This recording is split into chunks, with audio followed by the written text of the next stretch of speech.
Дойдехме на новото място. Много приятно, рекичката.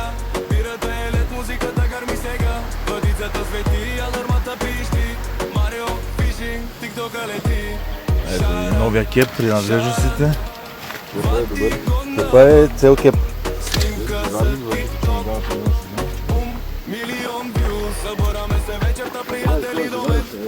Та раница. Та отекшена.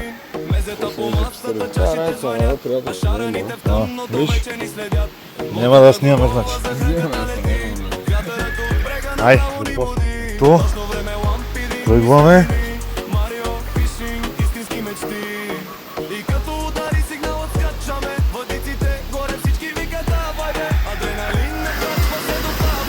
Раздуй. Стратегии. Какво да им бае. Прави някакви магии тук. Не взимай, бе, какво?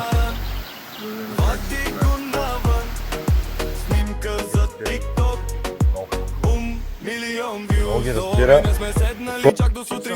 Говорим си за риби и за живота. Един върти музика, друг пали жарта. Водата блести под лунната светлина. Към 3 през нощта всичко е тихо. Изведнъж алармата избухва диво. Много добре. Тичаме към стойките, влакното свири. Марио, фишинг, брат, това се помни. Почнахме ги.